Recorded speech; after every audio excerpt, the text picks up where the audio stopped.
Hey guys, welcome to Supergirl Season 2, Episode 1 review. The title is The Adventures of Supergirl.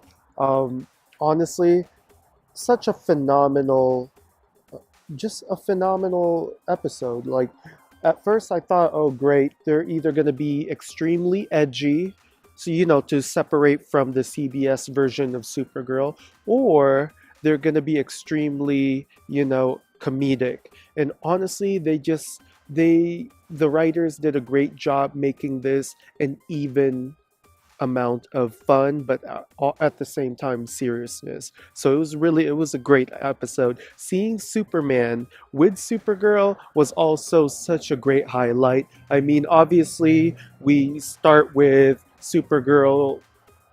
We start with Supergirl opening the spaceship. Well, not the spaceship, but the actual Kryptonian pod that crashed onto a rooftop, and we find out that it is an alien, literally and figuratively speaking. And the alien will be known as Mon-El. Of course, we're going to get more info about him in other episodes, so I'm not really going to talk much about that.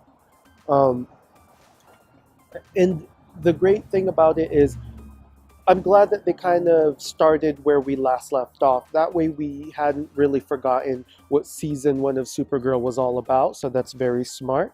Um, the CW is really great with superhero shows right now, especially DC superhero shows. So it's fantastic to know that Supergirl is now in good hands. Anyway, I sometimes I just say random stuff out of the blue. Um, just to see Supergirl and Superman, prevent the spaceship from crashing, the astronaut spaceship from crashing was pretty cool. It made me smile how like they were kind of they had just such a great rapport, their connections with each other. They were smiling, they were saying little jokes, and honestly, they were very chill. But to be honest, if you're a super, you're not going to be afraid of anything pretty much unless you're up against a villain who really is after your family or after your life. You have time to just make light of a certain situation that could be serious for most, because crashing spaceship, Superman and Supergirl are there to save it. So uh, it's not like Superman and Supergirl's truly upset over it, because they know they can prevent a life from being taken. So okay, once again, sorry for sta- I just sometimes I trail off into different subjects.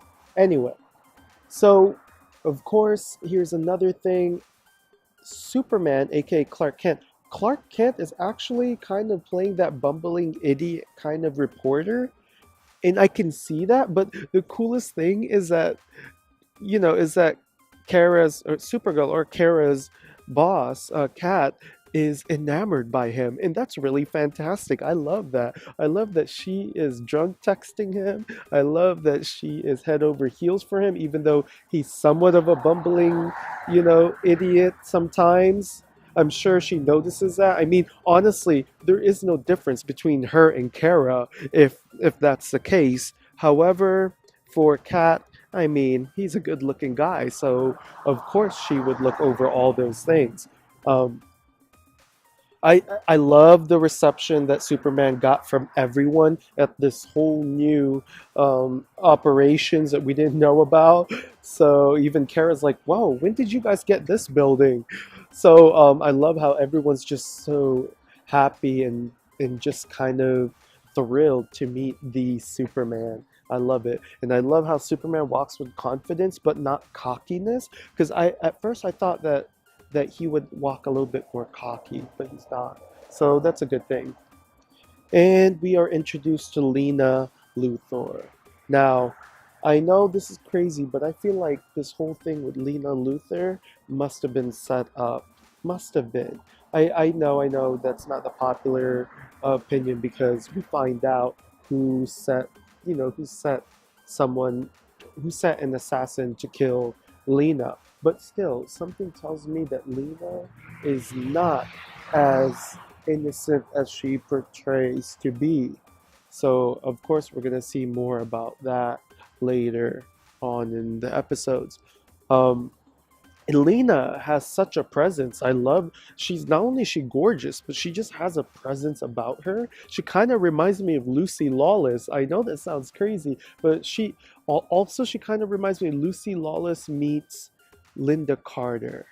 You know, it's like Xena meets Wonder Woman. She has that look for it, so it's pretty interesting. Of course, Superman and Supergirl once again saves the day when Lena's ambushed and attacked. You know what? Supergirl should have been a construction worker because she sure enough just fixed that problem with ease.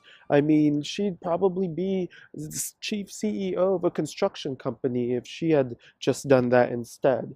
Now, that's just a joke.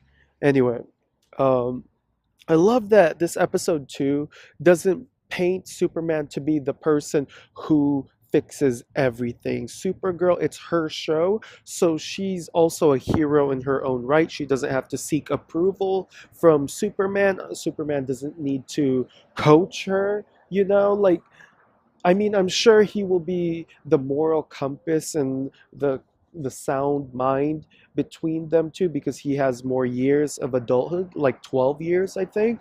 However, I love that Superman trusts Supergirl to do her thing. That's like one of my favorite thing that I got from this episode. Um, when it comes to the villain here, it's a simple villain. However, we all know what happened towards the end. Towards the end, um, the assassin finally meets the one person that's gonna change his life and Superman and Supergirl's life for forever. And she is gonna and this woman is going to change the assassin. I forgot his name. I keep calling him the assassin. John Corbin. It's gonna transform John Corbin into Metallo. So that's fascinating. And check this out. I know for a fact that there's going to be more problems, more, because especially the relationship issue between John Jones um, and Superman, Clark Kent. Check this out. So the main issue that Superman doesn't want to work with John Jones is because he knows that Martian Manhunter chose to keep kryptonite, you know, and give it to the government. Makes sense. I mean, if my friend is keeping something that could destroy me, I'd be pissed off too. So that's another thing. But you know what? That Metallo guy, I have a feeling that someone within this organization that Kara and Alex works for is going to hand over that kryptonite to Metallo or to whoever's Cadmus or something like that. So something is going on there that's going to cause a bigger rift between Martian Manhunter and Clark Kent. So I'm really excited for that one. Obviously, based on all of our set picks, we see they do, you know, fight each other. Or no, excuse me, sorry. They do fight. Superman, Supergirl does fight against Metallo, but there's got to be a cost, a friendship that's going to be broken because of it, especially with John Jones. So I'm very fascinated with that. And of course, Alex. You know what? Give Can we just say Alex is the Black Widow?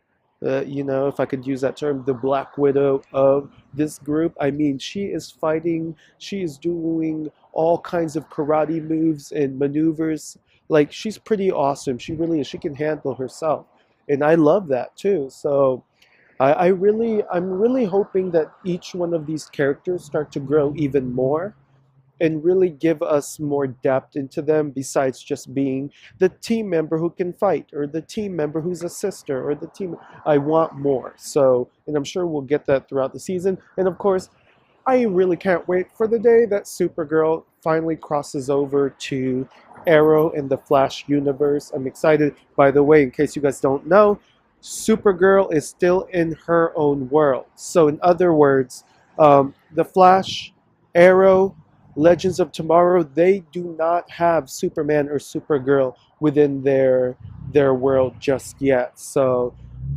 that's going to be interesting to see how this comes about. Anyways, thank you guys for listening. Thank you guys. Let me know what you guys thought about the episode. Did you like it or didn't you?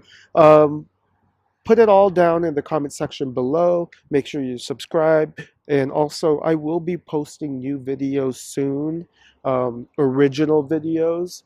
So tune in for that as well. All right, thanks for listening. Bye.